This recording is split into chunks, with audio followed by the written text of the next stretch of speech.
দেশজুড়ে বইছে তীব্র তাপপ্রবাহ। দেশব্যাপী ৩ দিনের জন্য সতর্কতামূলক হিট অ্যালার্ট জারি করেছে আবহাওয়া অফিস। আবহাওয়া অধিদপ্তরের দেওয়া তথ্য মতে গত ২৪ ঘন্টায় সর্বোচ্চ তাপমাত্রা উঠেছে চুয়াডাঙ্গায় ৪১.৫ ডিগ্রি সেলসিয়াস। সংস্থাটি বলছে আবহাওয়া এমন থাকতে পারে আগামী এক সপ্তাহ পর্যন্ত, এমনকি তাপমাত্রা ৪২ ডিগ্রি ছাড়াতে পারে বলেও আশঙ্কা প্রকাশ করেছেন আবহাওয়াবিদরা। এই তীব্র তাপপ্রবাহের সঙ্গে পাল্লা দিয়ে বাড়ছে হিট স্ট্রোকের ঝুঁকি। অতিরিক্ত গরমে শরীরে পানি ও লবণের পরিমাণ কমে গেলে হিট স্ট্রোক হয়। যে কোনো বয়সের মানুষেরই হিট স্ট্রোক হতে পারে।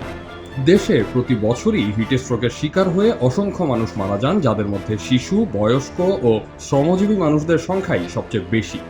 পাশাপাশি যাদের ওজন বেশি, যারা শারীরিকভাবে অসুস্থ, বিশেষ করে যাদের হৃদরোগ বা উচ্চ রক্তচাপ আছে, তারা হিট স্ট্রোকের উচ্চ ঝুঁকিতে থাকেন। হিট স্ট্রোক থেকে বাঁচতে চাইলে সচেতনতার কোনো বিকল্প নেই। আইসিডিডিআরবি থেকে প্রকাশিত একটি বিজ্ঞপ্তিতে হিট স্ট্রোকের লক্ষণ এবং তা প্রতিরোধে করণীয় সম্পর্কে জানানো হয়েছে।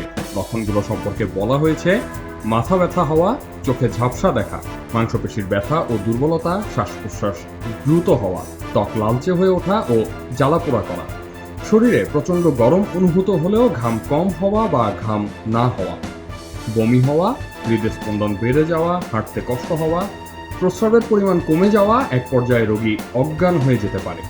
হিট স্ট্রোক প্রতিরোধের উপায় সম্পর্কে বেশ কিছু পরামর্শ দিয়েছেন বিশেষজ্ঞ চিকিৎসকরা।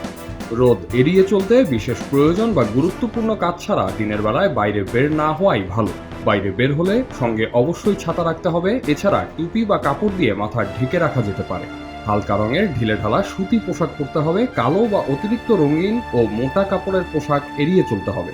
সারাদিনে প্রচুর পরিমাণে পানি পান করতে হবে এবং কিছুক্ষণ পরপরই পানি পান করতে হবে। সহজে হজম হয় এমন সহজ পাত্র খাবার খেতে হবে। বাসি বা খোলা খাবার খাওয়া যাবে না। দিনের বেলা একটানা শারীরিক পরিশ্রম পরিহার করতে হবে। তাপমাত্রা বৃদ্ধিকারী পানীয় যেমন চা ও কফি এড়িয়ে চলার চেষ্টা করতে হবে। ঘরের পরিবেশ যেন অতিরিক্ত গরম হয়ে না যায় সেদিকে খেয়াল রাখতে হবে এবং বেশি অসুস্থ বোধ করলে দ্রুত চিকিৎসকের শরণাপন্ন হতে হবে। প্রাথমিকভাবে হিট স্ট্রোকের আগে যখন হিট ক্র্যাম্প দেখা দেয়, তখনই প্রয়োজনীয় ব্যবস্থা নিলে হিট স্ট্রোক প্রতিরোধ সম্ভব। যদি কারো মনে হয় তার হিট স্ট্রোক হচ্ছে, সেক্ষেত্রে দ্রুত শীতল ও বাতাসপূর্ণ কোনো স্থানে চলে যেতে হবে। ভেজা কাপড় দিয়ে শরীর মুছে ফেলতে হবে। সম্ভব হলে গোসল করে ফেলতে হবে। প্রচুর পানি ও খাবার স্যালাইন পান করতে হবে। কোনোভাবেই চা বা কফি পান করা যাবে না। কিন্তু যদি হিট স্ট্রোক হয়েই যায়, তবে রোগীকে দ্রুত শীতল স্থানে নিয়ে যেতে হবে এবং অবশ্যই হাসপাতালে নেওয়ার ব্যবস্থা করতে হবে। ঘরে চিকিৎসার কোনো সুযোগ নেই। হিট স্ট্রোকে অজ্ঞান রোগীর শ্বাস প্রশ্বাস এবং নাড়ি চলছে কিনা তা সবসময় খেয়াল রাখতে হবে।